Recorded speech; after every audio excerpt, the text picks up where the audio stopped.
강원 깊은 산골, 눈이 쉼 없이 쏟아집니다. 득이는 덫을 확인하러 왔습니다. 그런데 그때 숲속에서 아주 작게 사람 소리입니다. 득이의 발이 멈춥니다.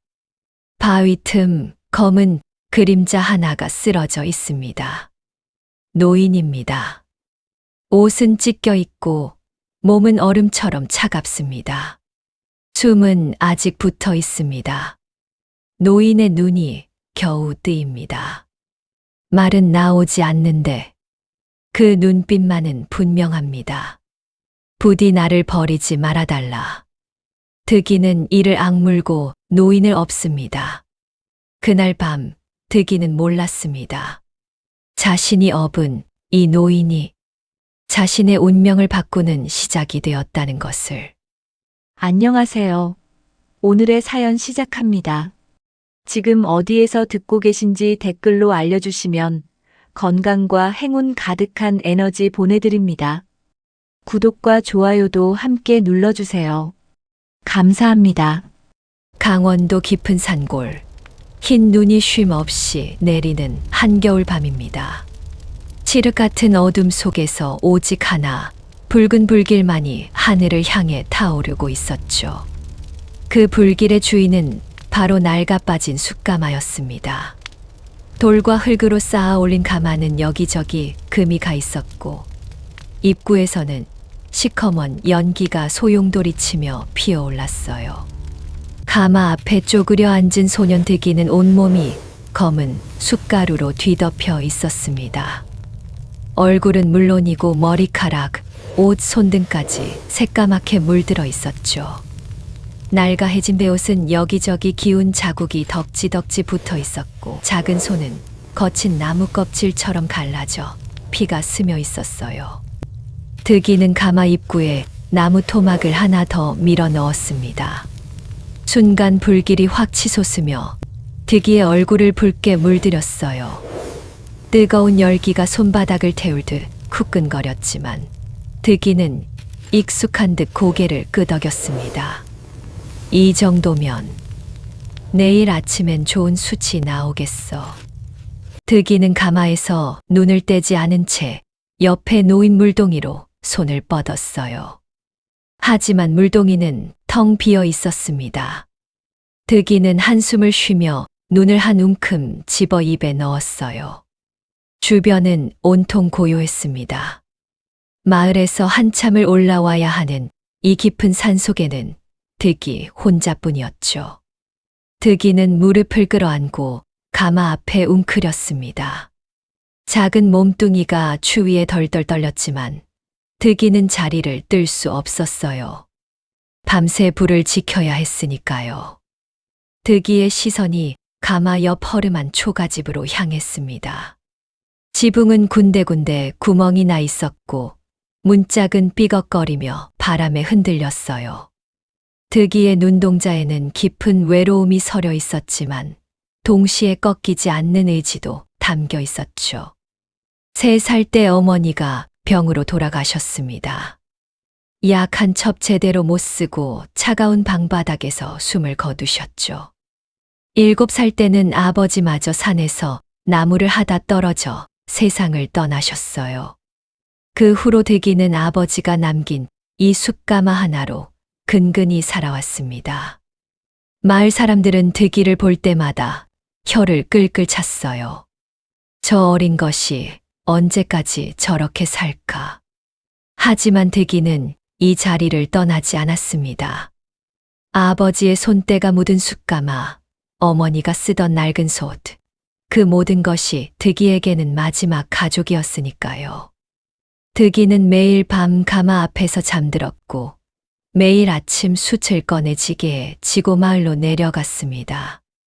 한 짐에 겨우 단양, 그것도 장날에만 팔렸죠.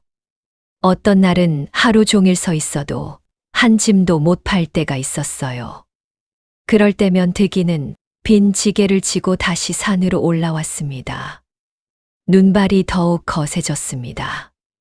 득이의 머리 위에, 어깨 위에 눈송이가 쌓여갔어요. 하지만 득이는 움직이지 않았습니다. 그저 가만히 불꽃을 바라볼 뿐이었죠. 그 작은 불꽃이 득이의 세상 전부였습니다. 눈 덮인 산골의 작은 불빛 하나, 그것이 13살 숫쟁이 소년이 세상에 남긴 유일한 흔적이었습니다. 득이는 배를 움켜쥐었습니다. 꼬르륵 소리가 났지만 남은 보리쌀은 내일 아침 죽 한 그릇 끓일 만큼만 있었어요. 득이는 작은 한숨을 내쉬며 하늘을 올려다봤습니다. 다음 날 새벽 동이 트기도 전에 득이는 눈을 떴습니다. 사실 잠을 잔 건지도 확실치 않았어요. 가마 앞에 앉은 채 눈을 붙였다 떴다를 반복했으니까요. 득이는 어김없이 가마 입구를 열었습니다. 득이는 젖은 헝겊으로 손을 감싸고 조심스럽게 숯을 꺼내기 시작했습니다. 시커먼 숯덩이들이 하나둘 밖으로 나왔죠.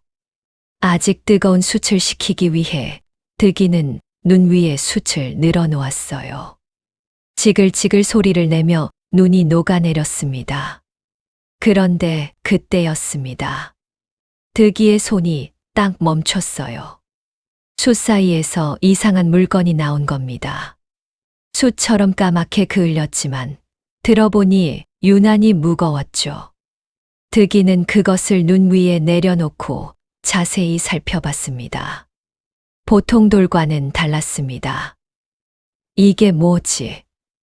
득이는 고개를 갸웃하며 옆에 놓인 헝겊으로 그 물건을 문질렀습니다.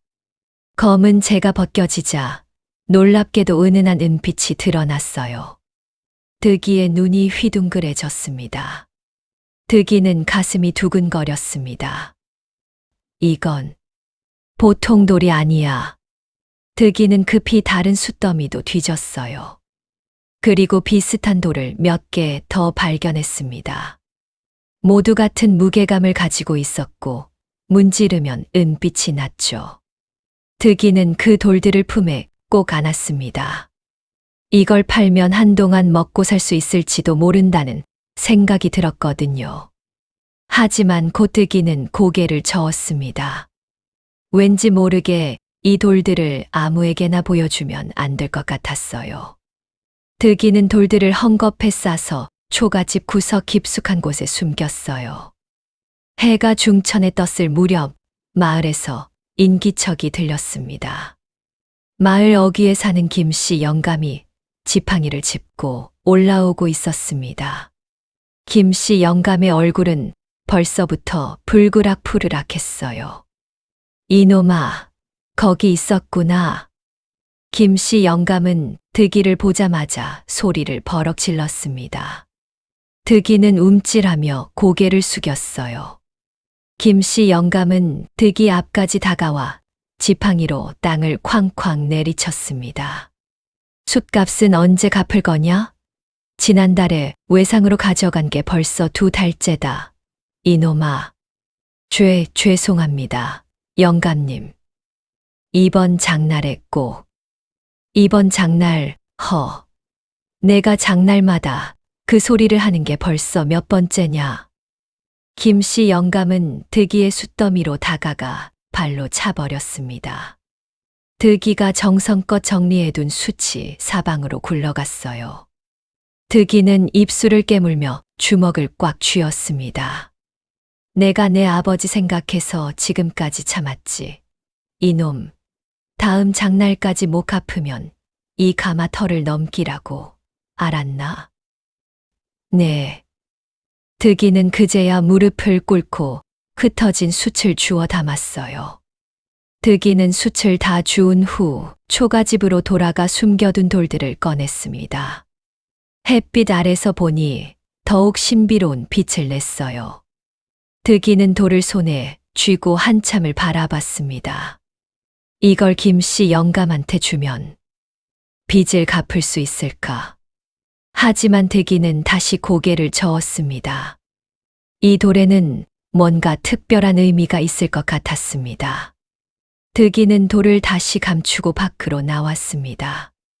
그리고 하늘을 올려다보며 작게 중얼거렸어요. 아버지, 이게 뭔지 알려주세요. 저한테 이게 왜 온 걸까요? 대답은 없었어요. 득이는 깊은 한숨을 내쉬고 다시 가마로 향했습니다. 일을 해야 했으니까요. 그게 득이가 살아가는 유일한 방법이었습니다.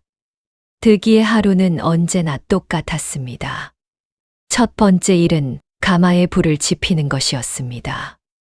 차가운 재를 헤치고 아직 남아있는 불씨를 찾아내 조심스럽게 바람을 불어넣었죠. 후후 불던 득이의 입김이 하얗게 피어올랐습니다.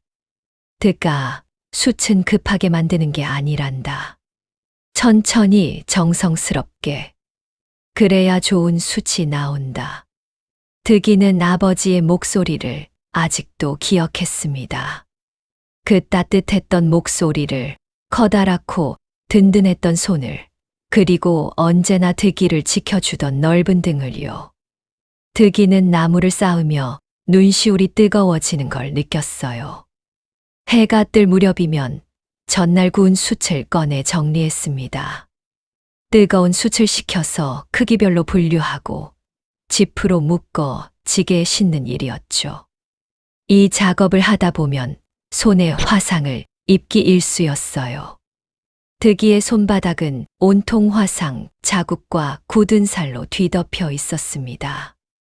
오전이 지나면 산으로 올라가 나무를 베어야 했습니다. 13살 소년이 휘두르기엔 너무 무거운 도끼였지만 득이는 매일 수십 번씩 도끼를 내리쳤어요. 나무가 없으면 숯을 만들 수 없고 숯이 없으면 먹고 살 수 없었으니까요. 저녁이 되면 다시 가마를 돌봐야 했습니다. 밤새 온도를 확인하고 불이 꺼지지 않도록 지켜야 했죠. 일주일에 한 번 장날에만 마을로 내려갔습니다. 그날만큼은 득이에게 특별한 날이었어요. 사람 구경을 할 수 있는 유일한 날이었으니까요. 득이는 새벽부터 숯을 지게에 지고 2시간을 걸어 장터로 향했습니다. 장터는 시끌벅적했습니다. 생선 파는 아주머니의 호객 소리, 아이들의 웃음소리, 장꾼들이 흥정하는 소리. 득이에게는 그 모든 게 신기했어요. 하지만 득이는 언제나 장터 구석에 자리를 잡았습니다. 저기 숯쟁이다. 까맣고 냄새나. 득이는 그럴 때마다 고개를 더 깊이 숙였습니다. 주먹을 꽉 쥐었지만 눈물은 보이지 않았어요. 대신 숯가루 묻은 손으로 자신의 무릎을 꼭 잡았습니다. 나도 사람인데. 마음속으로 외쳤지만 소리내어 말할 수는 없었죠. 어떤 날은 해가 질 때까지 서 있어도 한 짐도 못 팔았습니다. 사람들은 득이의 숯을 거들떠보지도 않았어요. 다른 숯장수들은 목청껏 외치며 손님을 끌었지만 득이는 그럴 용기가 없었습니다. 그저 조용히 앉아 누군가 와주기를, 자신의 숯을 사주기를 기다릴 뿐이었죠. 아이고, 득이 아니냐? 어느 장날 익숙한 목소리가 들렸습니다. 득이는 고개를 들었어요. 마을 이장님이었습니다. 이장님은 그나마 득이에게 친절한 몇 안 되는 어른이었죠. 숯 좀 주거라. 2짐. 감사합니다, 이장님. 득이의 얼굴에 환한 미소가 번졌습니다. 오늘은 운이 좋은 날이었어요. 이장님은 돈을 건네며 득이의 머리를 쓰다듬었습니다. 득아, 너 혼자 이렇게 사는 게 쉽지 않지. 우리 집에서 밥이라도 먹고 가거라. 괜찮습니다, 이장님. 저 집에 가봐야 해서요. 사실은 배가 너무 고팠지만 남의 집에 폐를 끼칠 수 없었어요.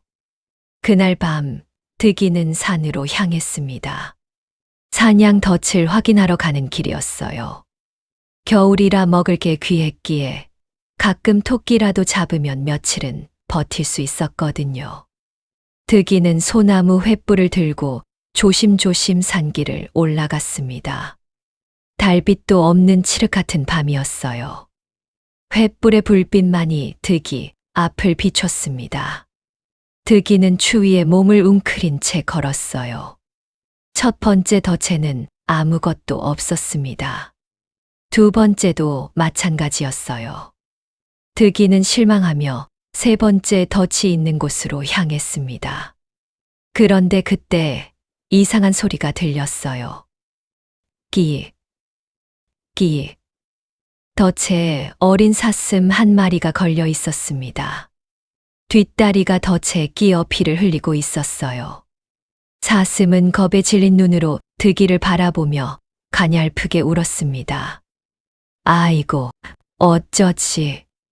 득이는 급히 무릎을 꿇고 덫에 다가갔습니다. 사슴을 잡으면 며칠은 먹을 수 있었어요. 하지만 득이는 차마 그럴 수 없었습니다. 사슴의 눈빛이 너무 슬펐거든요. 마치 살려달라고 애원하는 것 같았죠. 괜찮아, 내가 풀어줄게. 득이는 조심스럽게 덫을 벌렸습니다. 사슴의 다리가 자유로워지자 사슴은 잠깐 득이를 바라봤어요. 그리고 절뚝거리며 숲속으로 사라졌습니다. 덫을 다시 설치하려고 몸을 돌리는데 그때였어요. 사슴이 사라진 방향에서 또 다른 소리가 들렸습니다. 이번엔 분명 사람 소리였어요. 득이는 깜짝 놀라 횃불을 들고 그쪽으로 달려갔습니다. 사슴이 지나간 흔적을 따라가자 커다란 바위가 나타났어요. 그리고 그 바위 틈에 한 노인이 쓰러져 있었던 겁니다. 노인의 옷은 찢어져 너덜너덜했고 온몸이 피투성이었어요. 얼굴은 핏자국과 흙으로 범벅이 되어 있었고 입 주변에는 검게 말라붙은 피가 엉겨 있었습니다. 목에는 깊은 칼자국이 선명했죠. 마치 누군가 목을 그으려다 실패한 것처럼 보였어요. 가장 충격적인 건 노인이 입을 벌려 무언가 말하려 하지만 소리가 나오지 않는다는 거였습니다. 입에서는 하는 공기 소리만 새어 나왔어요. 득이는 직감했습니다. 혀가 잘렸거나 아니면 목소리를 낼 수 없게 된 거라고요. 할아버지, 정신 차리세요. 득이는 황급히 노인 곁에 무릎을 꿇었습니다. 횃불을 땅에 꽂고 노인을 흔들었어요. 노인의 눈이 천천히 득이를 향했습니다. 그 눈빛은 득이가 평생 잊을 수 없는 눈빛이었어요. 깊고 깊은 슬픔이 담겨 있었습니다.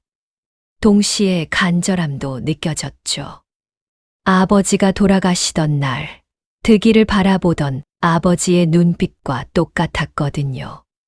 할아버지, 눈 감으시면 안 돼요. 득이는 재빨리 옷을 찢었습니다. 그리고 노인의 상처를 감쌌어요. 하지만 피가 너무 많이 흘렀습니다. 옷이 순식간에 붉게 물들었죠. 노인의 몸은 얼음장처럼 차가웠어요. 이대로 두면 얼어 죽을 게 분명했습니다. 득이는 노인을 업으려고 했습니다. 하지만 13살 소년의 힘으로는 역부족이었어요. 노인의 몸을 일으키려 해도 득이 자신이 휘청거릴 뿐이었습니다. 득이는 이를 악물었습니다. 할아버지, 조금만 힘을 내세요. 제가 모셔갈게요. 숨이 턱까지 차올랐습니다. 다리가 풀려 주저앉을 것 같았어요. 하지만 득이는 멈추지 않았습니다. 넘어질 것 같으면 나무에 기대 숨을 고르고 다시 걸었죠. 발이 눈 속에 빠져도 이를 악물고 빼냈어요. 조금만 더. 득이는 속으로 되뇌었습니다. 왜냐하면 득이 자신도 언젠가 이렇게 쓰러져 있었기 때문입니다. 아버지가 돌아가신 날, 5살 득이는 아버지의 시신 옆에서 사흘을 울었어요. 아무도 찾아오지 않았습니다. 배가 고파도 목이 말라도 무서워도 아무도 없었죠. 그때의 외로움을, 그때의 두려움을 득이는 절대 잊을 수 없었습니다. 혼자 남겨진다는 게 얼마나 무서운지, 아무도 손 내밀어주지 않는다는 게 얼마나 절망적인지 득이는 너무나 잘 알았어요. 그래서 이 노인을 그냥 둘 수 없었던 겁니다. 거의 다 왔어요, 할아버지. 득이의 목소리는 떨렸습니다. 마침내 득이는 노인을 자신의 초가집으로 옮겼어요. 온몸이 후들거렸지만 득이는 멈추지 않았습니다. 재빨리 불을 지폈죠. 그리고 남아있던 보리쌀을 모두 꺼냈어요. 내일 먹을 것까지 다 꺼냈습니다. 솥에 물을 붓고 보리쌀을 넣어 죽을 쑤었죠. 죽이 끓는 동안 득이는 노인의 상처를 다시 살폈습니다. 목에 칼자국이 너무 깊었어요. 득이는 눈을 녹여 물을 만들어 노인의 상처를 닦아냈습니다. 그리고 깨끗한 헝겊으로 다시 감았어요. 죽이 다 끓자 득이는 조심스럽게 노인을 일으켰습니다. 할아버지, 이거라도 드세요. 따뜻한 게 좋아요. 득이는 숟가락으로 죽을 떠서 노인의 입에 넣어드렸습니다. 노인은 힘겹게 삼켰어요. 그리고 천천히, 아주 천천히 눈을 떴습니다. 노인의 눈이 득이를 바라봤어요. 노인은 떨리는 손을 들어 득이의 손을 잡았습니다. 그리고 고개를 숙였어요. 감사하다는 뜻이었습니다. 득이는 고개를 저었습니다. 괜찮아요, 할아버지. 이제 안전해요. 그날 밤 득이는 노인 곁을 지켰습니다. 득이는 밤새 불을 지피고 노인의 이마를 닦아주고 죽을 먹여드렸어요. 새벽이 밝아올 무렵 노인은 깊은 잠에 빠졌습니다. 득이도 그제야 노인 옆에 누웠어요. 온몸이 쑤시고 아팠지만 득이의 얼굴에는 미소가 번졌습니다. 득이는 그렇게 잠들었습니다. 혼자가 아니라는 사실이, 누군가를 돌볼 수 있다는 사실이 득이에게는 위로가 되었습니다. 다음 날 아침 득이는 밖에서 들려오는 소란스러운 소리에 잠에서 깼습니다. 눈을 비비고 일어나 밖을 내다보니 마을 사람들이 선원 모여 득이네 집 쪽으로 올라오고 있었어요. 득이는 가슴이 철렁했습니다. 어떻게 알았지? 득이는 재빨리 노인을 살폈습니다. 노인은 아직 깊은 잠에 빠져 있었어요. 얼굴색이 어젯밤보다는 좀 나아 보였지만 여전히 위험해 보였죠. 득이는 노인에게 담요를 덮어주고 밖으로 나갔습니다. 마을 사람들은 이미 마당까지 올라와 있었어요. 앞장선 건 김씨 영감이었고 그 뒤로 대장간 주인, 방앗간 주인, 그리고 이장님까지 와 있었습니다. 득이는 문 앞에서 그들을 막아섰어요. 이놈아, 비켜라. 김씨 영감이 소리쳤습니다. 득이는 두 팔을 벌려 문을 막았어요. 안 됩니다. 할아버지는 지금 아프세요. 아프긴 내가 산에서 수상한 놈을 데려왔다며 온몸에 피투성이에 혀까지 잘린 놈을. 대장간 주인이 험악한 표정으로 말했습니다. 득이는 몸이 굳었어요. 벌써 소문이 퍼진 겁니다. 저는 그냥 쓰러져 계셔서. 이놈아, 정신 차려. 저런 꼴로 쓰러져 있었으면 필시 큰 죄를 지은 놈이야. 그래, 혀가 잘렸다는 건 역적의 형벌이란 말이다. 내가 역적을 숨겨주면 너도 같은 죄를 받는다. 방앗간 주인도 목소리를 높였습니다. 득이는 입술을 깨물었어요. 마을 사람들의 말이 틀린 건 아니었습니다. 혀를 자르는 건 중죄인에게 내리는 형벌이었으니까요. 할아버지는 나쁜 분이 아니에요. 득이의 목소리는 떨렸지만 단호했습니다. 김 씨 영감이 비웃었어요. 내가 뭘 안다고, 하룻밤 같이 있었다고 사람을 안다고? 김 씨 영감이 득이를 밀쳤습니다. 득이는 비틀거렸지만 다시 문 앞을 막아섰어요. 그때 이장님이 앞으로 나섰습니다. 득아, 우리가 너를 걱정해서 온 거다. 만약 저 노인이 정말 역적이라면 너도 같이 벌을 받을 수 있어.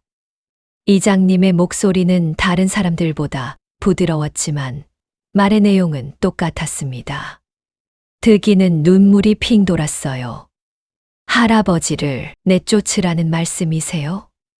내쫓는 게 아니라 관가에 맡기는 거지. 그게 내 안전을 위한 거야. 득이가 고개를 숙이며 애원했습니다. 마을 사람들은 서로 얼굴을 쳐다봤어요. 사흘, 그 사이에 놈이 도망치면 어쩔 건데. 도망치지 않아요. 할아버지는 걷지도 못하세요. 제발. 좋아. 사흘만 기다려주지.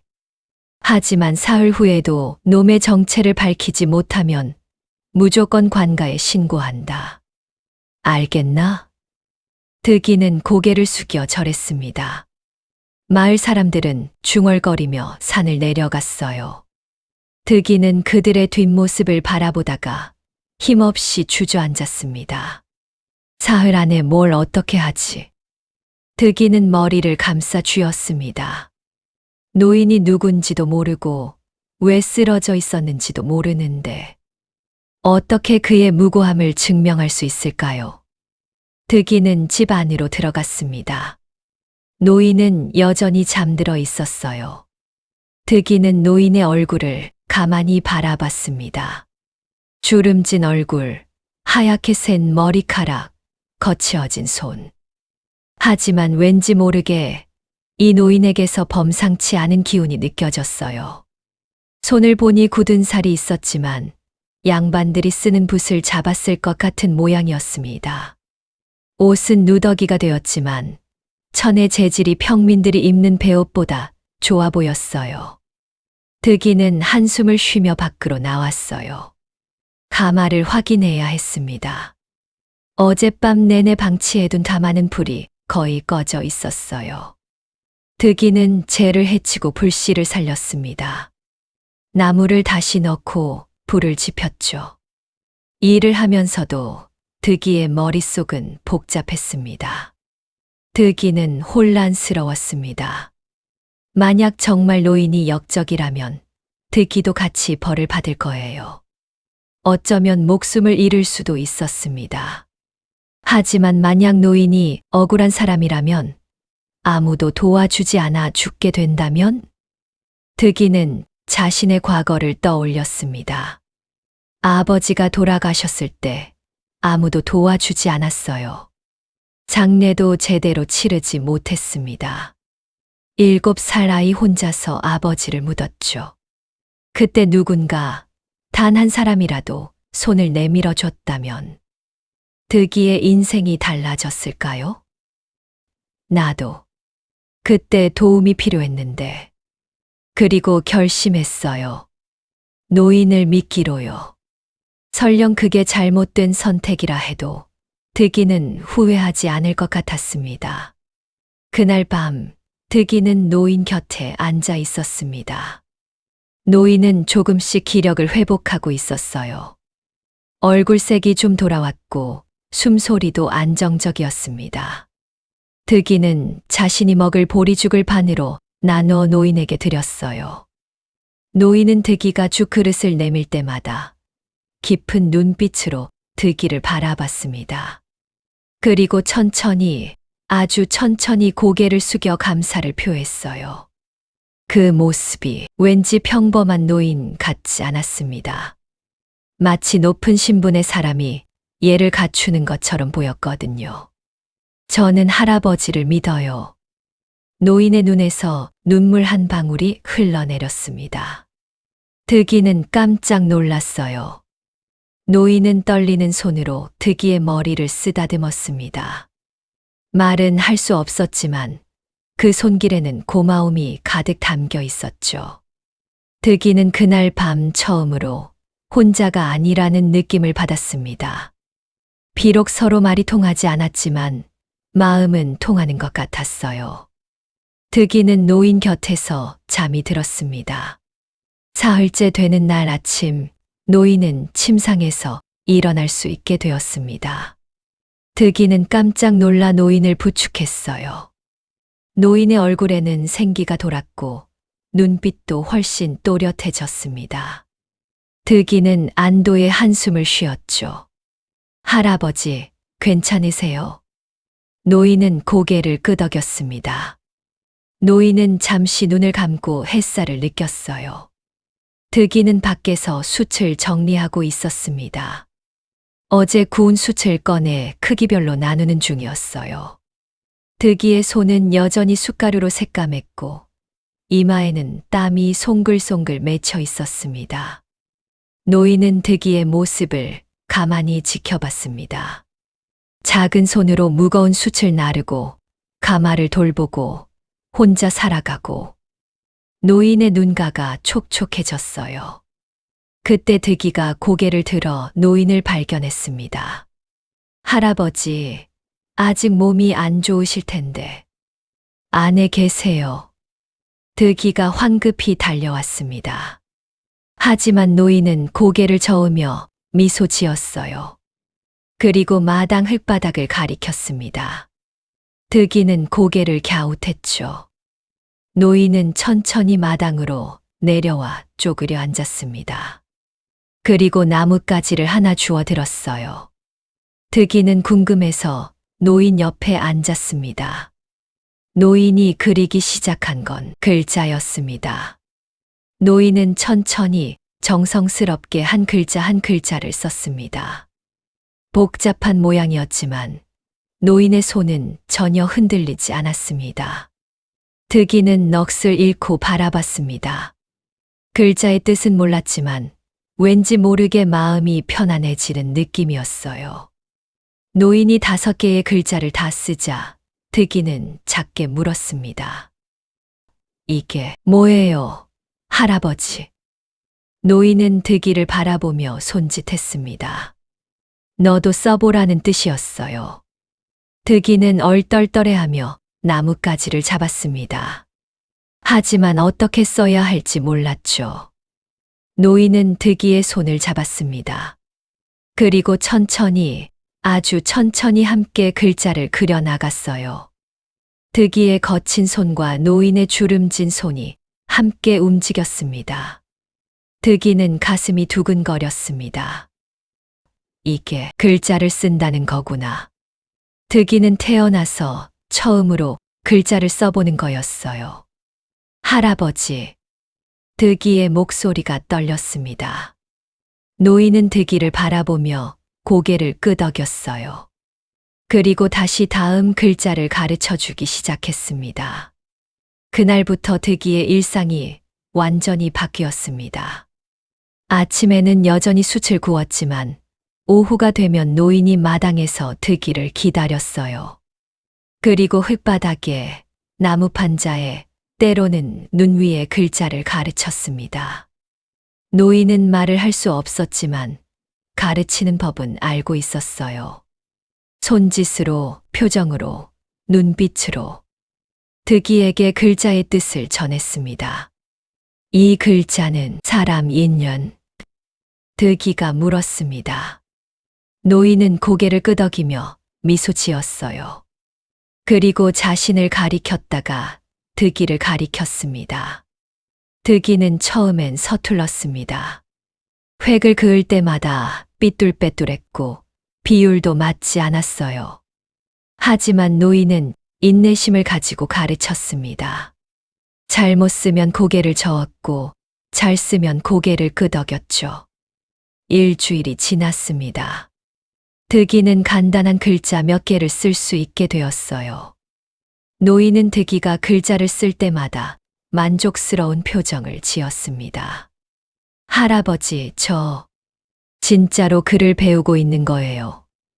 득이는 믿기지 않는다는 표정으로 물었습니다. 노인은 고개를 끄덕이며 득이의 머리를 쓰다듬었어요. 그리고 새로운 글자를 가르쳐 주기 시작했습니다. 한 달이 지나자 득이는 놀라운 속도로 글을 배웠습니다. 노인은 득이의 재능에 깜짝 놀랐습니다. 어느 날 노인은 득이에게 숫가마를 가리켰습니다. 득이는 고개를 갸웃하며 노인을 따라갔어요. 노인은 가마 안을 살피더니 타다 남은 재 속에서 무언가를 집어들었습니다. 바로 득이가 예전에 발견했던 그 무거운 돌덩이였어요. 노인의 눈빛이 번쩍였습니다. 노인은 돌을 들어 햇빛에 비춰봤어요. 득이가 헝겊으로 닦자 은은한 은빛이 드러났습니다. 노인은 득이를 바라보며 고개를 크게 끄덕였어요. 그리고 땅바닥에 글자를 썼습니다. 은인. 득이는 눈이 커졌습니다. 모아라. 득이는 이해했습니다. 노인은 득이에게 이런 돌들을 계속 모으라고 하는 거였어요. 득이는 고개를 끄덕였습니다. 알겠어요, 할아버지. 그날부터 득이는 숯을 꺼낼 때마다 그런 무거운 돌들을 따로 모았습니다. 돌은 점점 쌓여갔어요. 득이는 그것들을 초가집 뒤편 깊숙한 곳에 숨겼습니다. 그 사이 득이와 노인 사이엔 말이 필요 없는 교감이 생겼습니다. 노인의 눈빛만으로도 득이는 무엇을 해야 할지 알았고, 득이의 표정만으로도 노인은 득이의 마음을 읽었어요. 어느 날 저녁 득이는 노인에게 물었습니다. 할아버지, 왜 저한테 이렇게 잘해주세요? 저는 아무것도 아닌 숫쟁이 고아인데. 노인은 득이를 바라봤습니다. 그리고 천천히 땅바닥에 글자를 썼어요. 내가 나를 사람으로 봤다. 득이는 그 글자를 읽고 눈물이 핑 돌았습니다. 노인은 계속 글자를 썼습니다. 세상은 나를 버렸다. 너만이 손을 내밀었다. 득이는 참았던 눈물을 흘렸습니다. 노인도 득이를 끌어안았어요. 두 사람은 한참을 그렇게 안고 있었습니다. 겨울이 깊어갔습니다. 눈은 점점 더 많이 내렸고 추위는 뼈를 내는 듯했어요. 하지만 득이의 초가집만은 따뜻했습니다. 노인과 득이 둘만의 세상이었죠. 득이는 더 이상 혼자가 아니었습니다. 마을 사람들은 가끔 득이네 집을 지나가며 수군거렸어요. 하지만 아무도 더 이상 간섭하지 않았습니다. 득이와 노인은 조용히 살았고 문제를 일으키지 않았으니까요. 그리고 득이는 날이 갈수록 똑똑해졌어요. 이제는 문장도 읽을 수 있었고 간단한 글도 쓸 수 있었습니다. 득이는 자신에게 새로운 세계가 열리고 있다는 걸 알 수 있었죠. 어느 눈 내리는 저녁이었습니다. 득이는 마당에서 장작을 패고 있었고 노인은 마루에 앉아 하늘을 바라보고 있었어요. 갑자기 노인의 눈에서 눈물이 주르르 흘러내렸습니다. 득이는 깜짝 놀라 도끼를 내려놓고 달려갔죠. 할아버지, 왜 우세요? 어디 아프세요? 노인은 고개를 저었습니다. 그리고 천천히 마루 바닥에 손가락으로 글자를 썼어요. 득이는 그 글자를 천천히 읽었습니다. 아들, 딸, 손자, 모두. 득이의 가슴이 철렁했습니다. 노인에게도 가족이 있었던 겁니다. 하지만 모두라는 글자 뒤에 노인은 더 이상 쓰지 못했어요. 손이 심하게 떨렸습니다. 득이는 알았습니다. 노인의 가족은 모두 세상을 떠났거나 헤어졌다는 걸요. 할아버지. 득이는 노인의 손을 꼭 잡았습니다. 노인은 계속 눈물을 흘렸어요. 득이도 눈물이 났습니다. 할아버지, 이제 제가 있잖아요. 저도 할아버지가 필요해요. 노인은 득이를 바라봤습니다. 그 눈빛에는 슬픔과 동시에 감사함이 담겨 있었어요. 노인은 천천히 득이를 끌어안았습니다. 두 사람 모두 소리 없이 울었습니다. 그날 밤 노인은 처음으로 득이에게 진짜 미소를 보여줬습니다. 눈가에 주름이 깊어지는 따뜻한 미소였어요. 그리고 득이의 머리를 쓰다듬으며 글자를 썼습니다. 너는 나의 빛이다. 득이는 그 글자를 읽고 가슴이 뭉클해졌습니다. 득이도 글자를 썼어요. 할아버지는 저희 가족이에요. 두 사람은 서로를 바라보며 웃었습니다. 그 순간 득이는 깨달았어요. 혈육이 아니어도 말이 통하지 않아도 진짜 가족이 될 수 있다는 걸요. 다음 날부터 노인은 득이에게 더 많은 것을 가르쳤습니다. 글자뿐만 아니라 세상 이치도 가르쳤어요. 땅바닥에 그림을 그리며 하늘의 별자리를, 계절의 변화를, 사람이 살아가는 도리를 알려줬습니다. 할아버지, 이건 뭐예요? 득이가 물으면 노인은 정성껏 글자로 설명했습니다. 득이는 스펀지처럼 모든 걸 흡수했어요. 어느 날 저녁 득이는 노인에게 물었습니다. 할아버지는 왜 이런 일을 당하신 거예요? 노인은 잠시 망설이다가 천천히 글자를 썼습니다. 나쁜 사람들이 거짓으로 나를 모함했다. 하지만 언젠가 진실이 밝혀질 것이다. 그럼 할아버지는 나쁜 사람이 아니에요. 나는 평생 백성을 위해 살았다. 득이는 고개를 끄덕였습니다. 역시 할아버지는 좋은 분이었어요. 득이의 선택은 옳았습니다. 그날 밤 득이와 노인은 불 앞에 나란히 앉아 있었습니다. 눈은 계속 내렸고 바람은 쌩쌩 불었지만 두 사람의 마음은 따뜻했어요. 더 이상 외롭지 않았으니까요. 봄이 왔습니다. 눈이 녹고 새싹이 돋아나기 시작했어요. 득이는 이제 제법 많은 글자를 알게 되었습니다. 어느 날 득이는 장터에 갔습니다. 숯을 팔기 위해서였어요. 평소처럼 구석에 자리를 잡고 앉아 있는데 옆에서 두 양반이 이야기하는 소리가 들렸습니다. 이번에 새로 온 사또가 참 가혹하다던데. 그러게 말이야. 세금을 2배로 올렸다지 않나. 득이는 귀를 기울였습니다. 두 양반이 들고 있던 종이에 글자가 보였어요. 득이는 놀랍게도 그 글자를 읽을 수 있었습니다. 살림, 사용세, 미납자, 처벌. 득이는 가슴이 철렁했습니다. 득이도 아직 세금을 내지 못했거든요. 돈이 없었어요. 득이는 급히 집으로 돌아갔습니다. 할아버지, 큰일이에요. 득이는 숨을 헐떡이며 노인에게 달려갔어요. 그리고 장터에서 본 것을 설명했습니다. 노인은 심각한 표정으로 고개를 끄덕였어요. 그리고 글자를 썼습니다. 걱정 마라. 때가 되면 해결될 것이다. 하지만 할아버지, 나를 믿어라. 득이는 불안했지만 노인을 믿기로 했습니다. 며칠 후 과연관가에서 포졸들이 올라왔어요. 최 사또는 40대 중반의 뚱뚱한 남자였습니다. 얼굴은 거만함으로 가득했고 눈빛은 탐욕스러웠어요.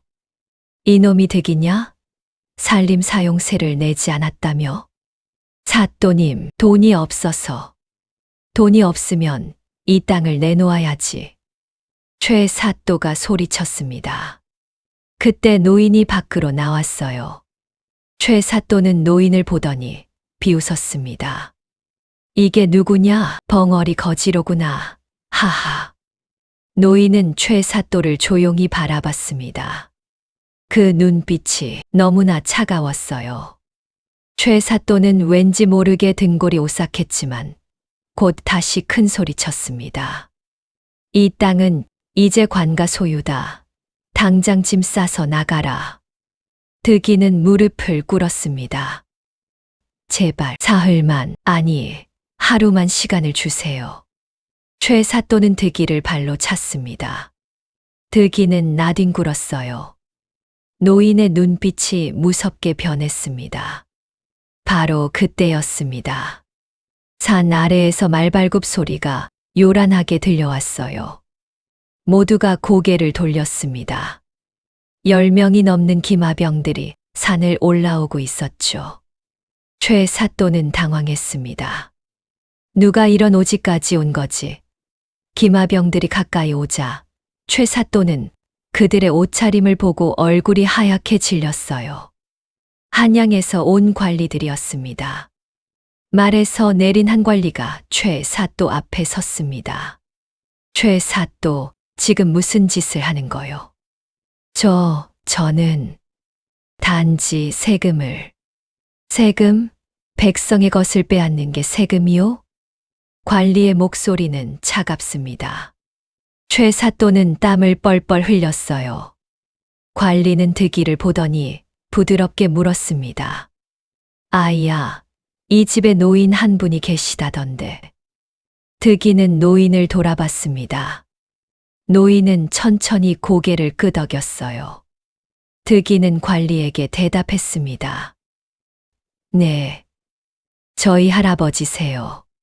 관리는 노인에게 다가가 깊이 절했습니다. 득이는 눈이 휘둥그레졌어요. 대감마님, 드디어 찾았습니다. 대감, 득이는 귀를 의심했습니다. 할아버지가 대감이라고. 관리는 품에서 서찰을 꺼냈어요. 역적 무리가 모두 잡혔습니다. 대감마님의 무고함이 밝혀졌고 임금님께서 복권을 명하셨습니다. 노인의 눈에서 눈물이 흘러내렸습니다. 3년을 기다린 순간이었어요. 최 사또는 바닥에 주저앉았습니다. 이게 무슨 일인가? 저 벙어리 노인이 대감이라니. 득이도 믿을 수 없었어요.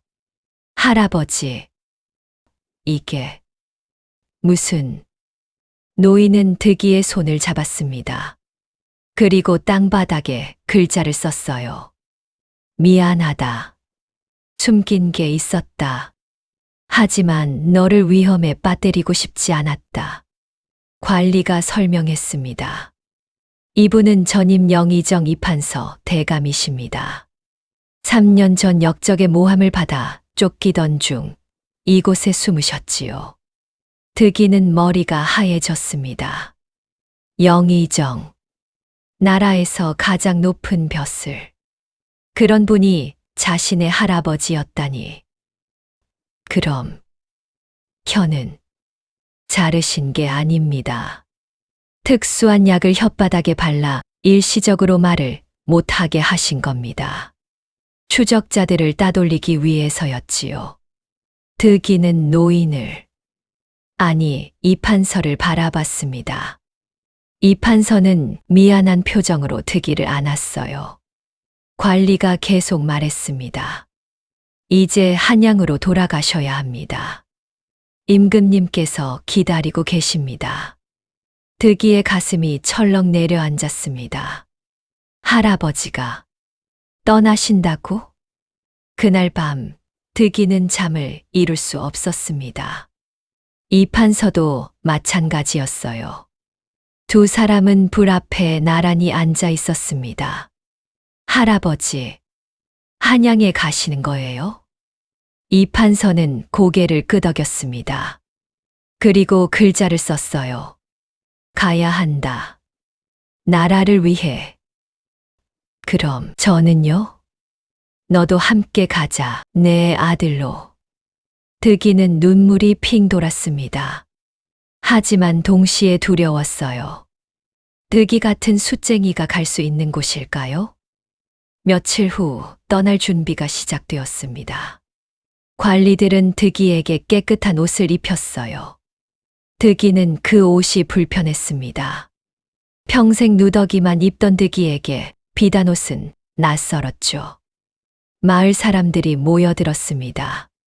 득이가 영의정의 아들이 된다는 소문이 퍼진 겁니다. 득아, 잘 가거라. 이장님이 말했습니다. 득이는 고개를 숙여 인사했어요. 감사했습니다, 이장님. 김씨 영감도 왔습니다. 얼굴이 파리해져 있었어요. 득아, 그동안 미안했다. 내가 너무 심했지. 득이는 아무 말도 하지 않았습니다. 최 사또는 이미 잡혀갔습니다. 부정부패와 횡포 혐의로 유배형을 받았어요. 출발하는 날, 득이는 마지막으로 숯가마를 바라봤습니다. 아버지의 숨결이 남아있는 곳, 득이의 모든 것이었던 곳. 득이는 가슴이 미어졌어요.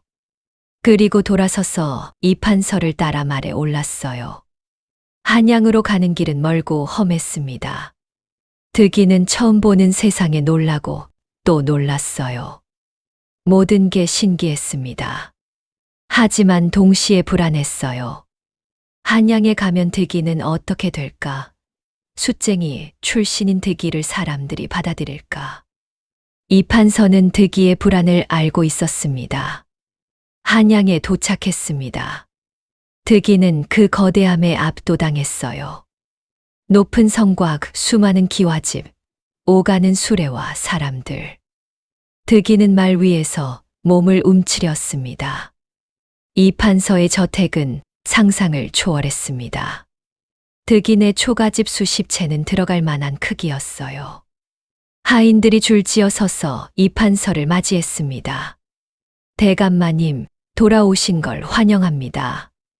득이는 그 광경에 얼어붙었어요. 이판서가 득이의 손을 잡았습니다. 괜찮다. 이제 여기가 내 집이다. 하지만 득이는 괜찮지 않았습니다. 며칠 후, 이판서는 다시 조정에 나가기 시작했어요. 득이는 혼자 넓은 저택에 남겨졌습니다. 하인들은 득이를 도련님이라 불렀지만 눈빛은 차갑했어요. 저 아이가 대감마님의 양자라니. 숫쟁이 주제에 검은 게 아직도 안 빠졌어. 아무리 씻어도 손이 새카매. 득이는 그 속삭임들을 들었습니다. 밤마다 울면서 잠들었어요. 어느 날 이판서의 먼 친척이라는 양반이 찾아왔습니다. 그는 득이를 위아래로 훑어보더니 코웃음을 쳤어요. 대감께서 정신이 나가셨군. 천한 것을 양자로 삼다니. 득이는 고개를 숙였습니다. 그 양반은 계속 모욕적인 말을 쏟아냈어요. 글이나 안다고 얼마나 알겠나. 그날 밤 이판서가 돌아왔을 때 득이는 울고 있었습니다. 조정에서 반대파 대신들이 문제를 제기한 겁니다.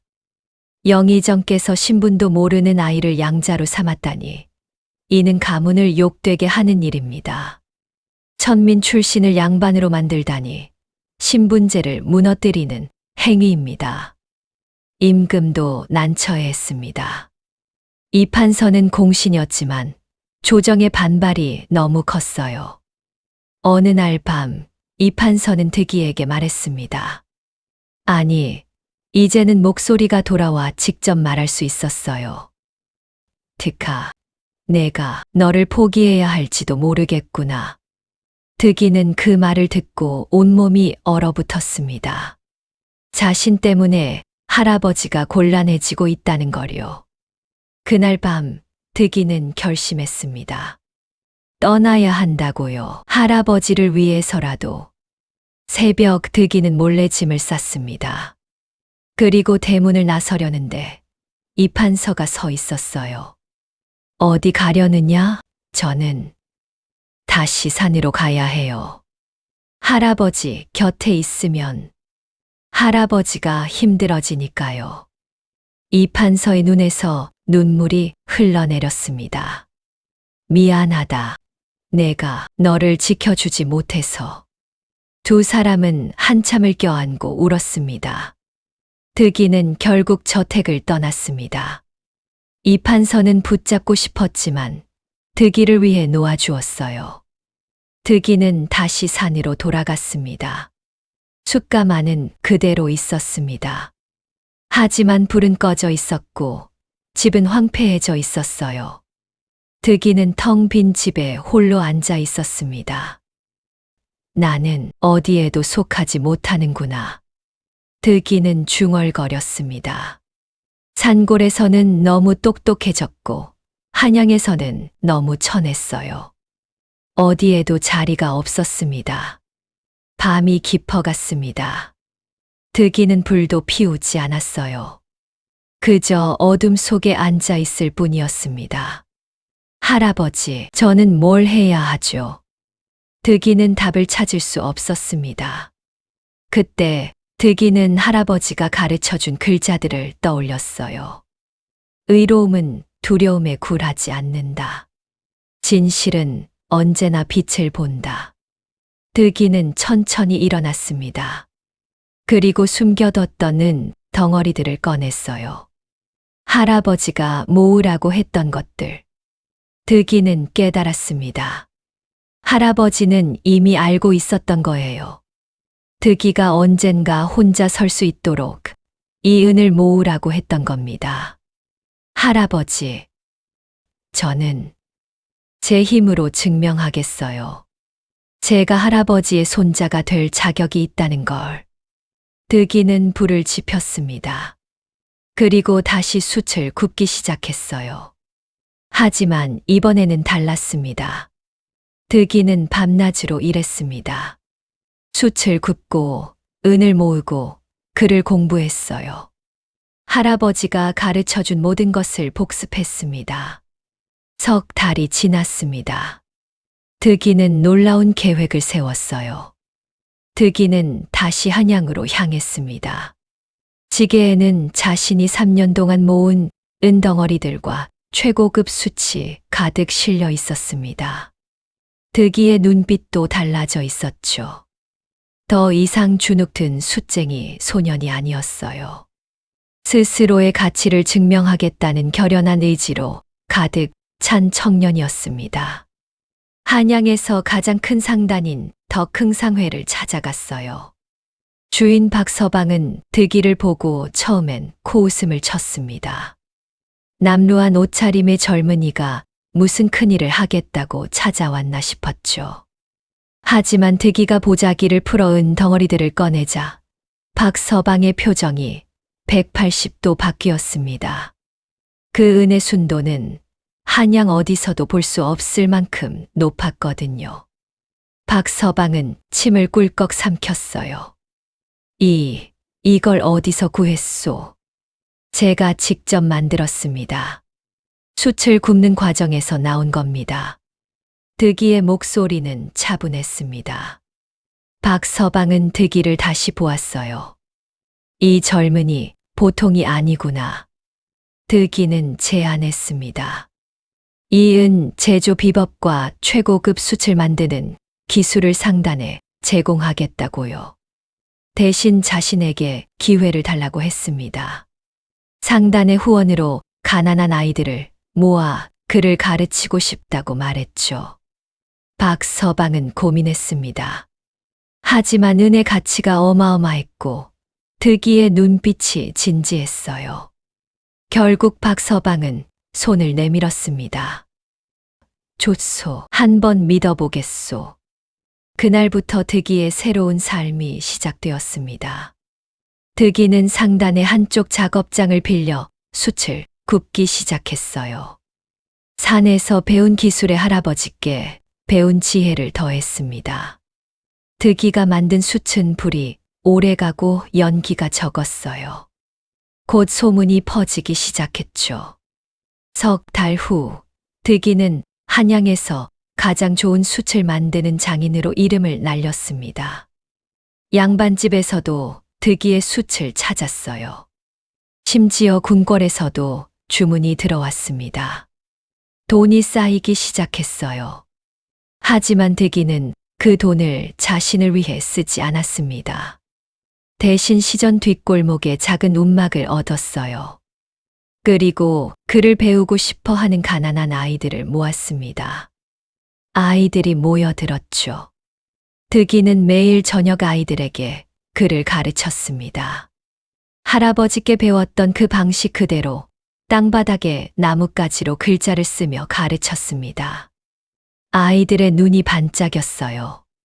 선생님, 이게 정말 사람 읽는 자예요? 그래, 잘했다.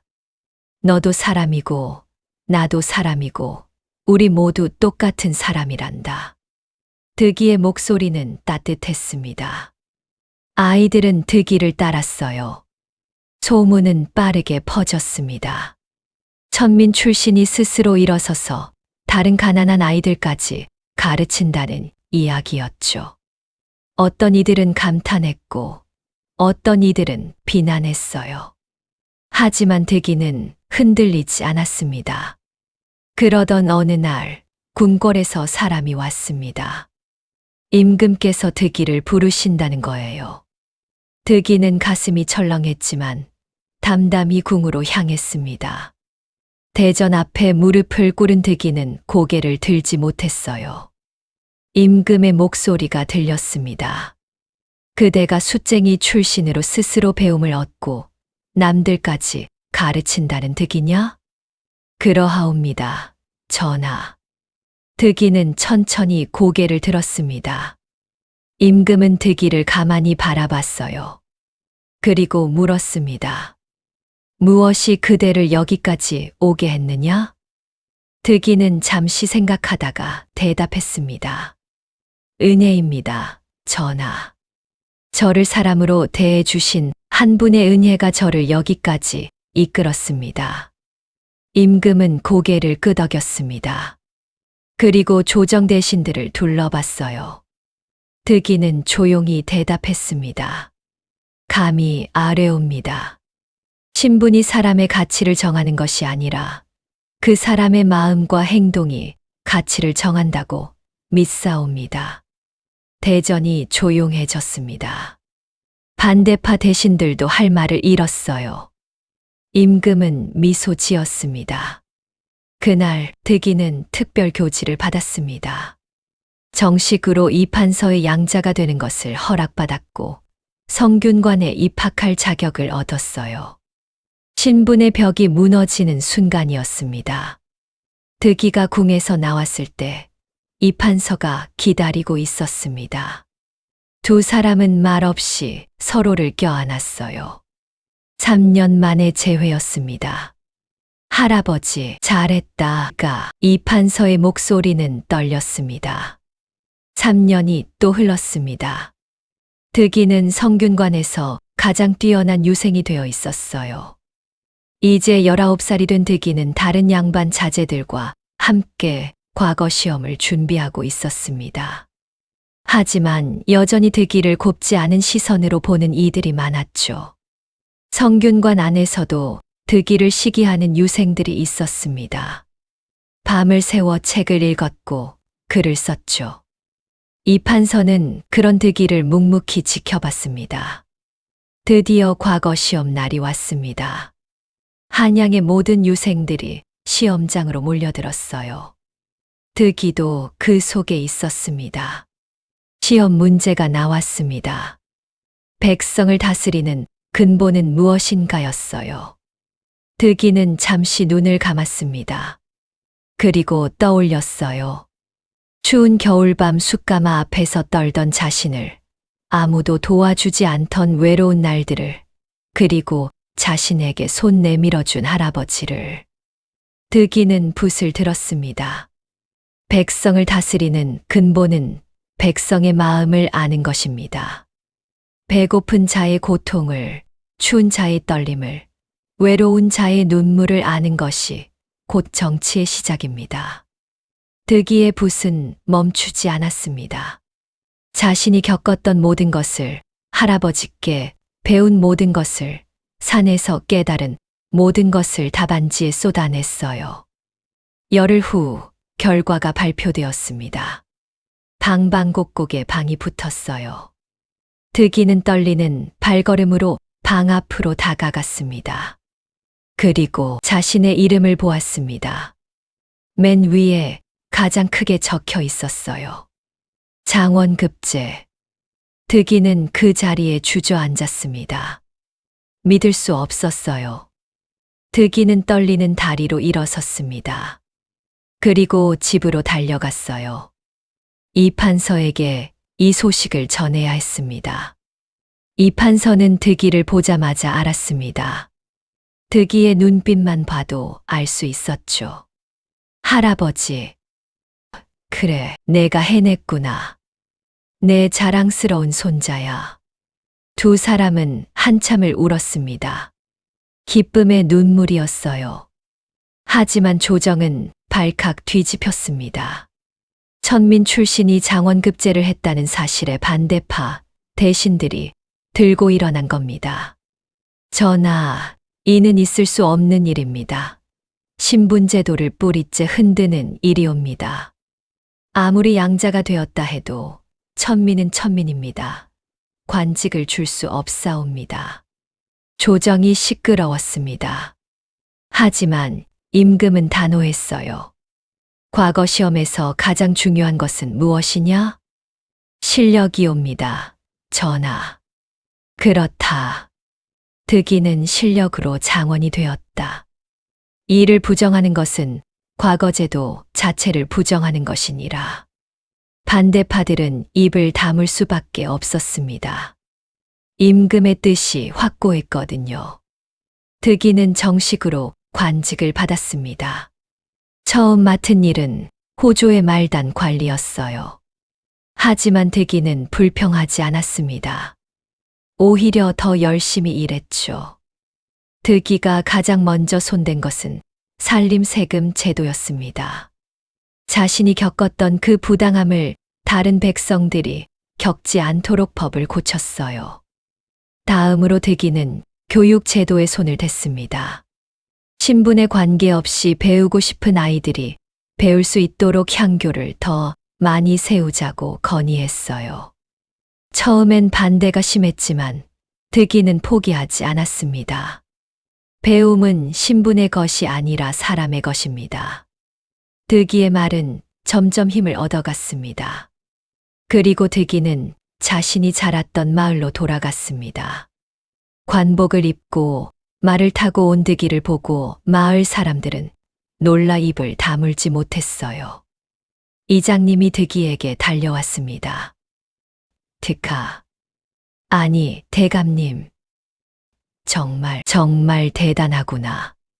이장님, 저는 여전히 득이입니다. 그리고 마을 한가운데 서당을 세웠어요. 서당 현판에는 이렇게 쓰여 있었습니다. 배움은 신분을 묻지 않는다. 김씨 영감이 득이를 찾아왔습니다. 늙고 병든 모습이었어요. 영감은 득이 앞에 무릎을 꿇었습니다. 득아, 이 늙은이가 정말 미안했다. 용서해다오. 저는 이미 용서했습니다. 그때 영감님의 모진 말이 있었기에 제가 더 강해질 수 있었어요. 이제 서당에서 아이들 돌보는 걸 도와주시겠어요? 영감님의 지혜가 필요합니다. 영감은 고개를 끄덕였습니다. 그렇게 득이는 과거의 원한까지도 용서로 바꿔놓았어요. 득이의 명성은 날로 높아져 갔습니다. 백성들은 득이를 숫쟁이 정승이라 불렀어요. 10년이 흘렀습니다. 득이는 이제 30살이 되었고 조정에서 가장 신망받는 대신 중 한 명이 되어 있었어요. 이판서도 80이 넘은 나이가 되었지만 여전히 정정했습니다. 어느 따뜻한 봄날 아침이었습니다. 득이는 이판서에게 제안했어요. 할아버지, 오늘은 산에 다녀오면 어떨까요? 그곳에 가보고 싶습니다. 이판서는 고개를 끄덕였습니다. 두 사람은 말을 타고 천천히 산을 향해 떠났어요. 수행원들이 뒤따랐지만 득이는 손짓으로 물러나라고 했습니다. 할아버지와 단둘이 가고 싶었거든요. 산길은 예전 그대로였습니다. 득이는 그 길을 걸으며 옛날을 떠올렸어요. 지게를 지고 이 길을 오르내리던 어린 시절, 배고팠지만 포기하지 않았던 날들, 그리고 할아버지를 처음 만났던 그 운명의 밤. 숯가마가 있던 자리에 도착했습니다. 하지만 이제 그곳에는 가마가 없었어요. 대신 깨끗한 서당 건물이 서 있었습니다. 득이가 세운 서당이었죠. 마당에서는 20명이 넘는 아이들이 글을 읽고 있었어요. 아이들의 맑은 목소리가 산 전체에 울려 퍼졌습니다. 득이는 그 소리를 들으며 눈시울이 뜨거워지는 걸 느꼈어요. 이판서가 득이의 어깨에 손을 얹었습니다. 득아, 내가 이룬 것을 보거라. 이 아이들 모두가 너 덕분에 배움의 기회를 얻었다. 아닙니다, 할아버지. 모두 할아버지 덕분입니다. 할아버지께서 저에게 손 내밀어 주지 않으셨다면. 득이의 목소리가 떨렸습니다. 이판서는 미소 지었어요. 내가 손을 내밀 수 있었던 건 내가 먼저 나를 사람으로 봐줬기 때문이란다. 내 작은 손이 나를 구했고 나는 그 손을 잡았을 뿐이다.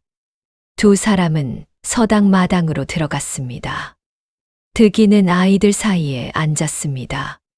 그리고 나뭇가지를 하나 집어 들었어요. 마당 흙바닥에 천천히 글자를 쓰기 시작했습니다. 꼭 할아버지가 자신에게 처음 가르쳐 줬던 그 방식대로요. 이 글자가 무엇인지 아느냐? 인연입니다, 선생님. 한 아이가 큰 소리로 대답했습니다. 득이는 고개를 끄덕이며 미소 지었어요. 맞다, 어질 인연이다. 이 글자는 두 사람이 서로 기대고 있는 모습이란다. 혼자서는 살 수 없고 서로 도와야 한다는 뜻이지. 아이들이 눈을 반짝이며 듣고 있었습니다. 득이는 계속 글자를 쓰며 가르쳤어요. 이판서는 그 모습을 가만히 지켜봤습니다. 해가 서쪽으로 기울기 시작했습니다. 득이와 이판서는 서당 뒤편 언덕에 나란히 앉았어요. 그곳에서 마을 전체가 한눈에 보였습니다. 연기가 피어오르는 집들, 논밭에서 일하는 사람들, 아이들의 웃음소리. 이것이 바로 우리가 꿈꾸던 세상이란다. 이판서가 대답했습니다. 득이는 품에서 작은 주머니를 꺼냈어요. 그 안에는 새까만 숯 조각 하나가 들어 있었습니다. 득이가 처음 구운 숯이었죠. 득이는 그것을 소중히 간직하고 있었어요. 할아버지, 이 숯을 볼 때마다 생각합니다. 나무가 불에 타서 숯이 되듯 저도 고통을 겪어 단단해졌다고요. 그리고 이 숯이 사람들에게 따뜻함을 주듯 저도 다른 이들에게 희망을 줄 수 있게 되었어요. 이판서는 득이의 손을 꼭 잡았습니다. 득아, 너는 이미 훌륭한 사람이 되었다. 내 출신이 천하다고 말하는 자들도 있겠지만 너는 그 누구보다 고귀한 마음을 가진 사람이란다. 득이는 이판서의 어깨에 머리를 기댔습니다. 꼭 어린 시절 할아버지 품에 안겨 잠들던 것처럼요. 해가 완전히 졌습니다. 하늘에는 별이 하나둘 떠오르기 시작했어요. 득이는 하늘을 올려다보며 중얼거렸습니다. 아버지, 어머니, 보고 계시죠? 득이가 이렇게 잘 살고 있어요. 걱정하지 마세요. 바람이 불어왔습니다. 따뜻한 봄바람이었어요. 득이는 천천히 일어섰습니다. 그리고 서당으로 다시 내려갔어요. 아이들이 모두 잠든 후 득이는 혼자 마당에 나왔습니다. 달빛이 마당을 환하게 비추고 있었어요. 득이는 하늘을 올려다봤습니다. 별들이 총총했어요. 그 별빛 아래서 득이는 깨달았습니다. 자신은 더 이상 외롭지 않다는 것을요. 할아버지가 있고, 아이들이 있고, 그리고 자신을 믿어주는 수많은 사람들이 있다는 것을요. 득이는 미소 지었습니다. 그리고 작게 속삭였어요. 저는 행복합니다. 그 말이 바람을 타고 산 전체로 퍼져나갔습니다.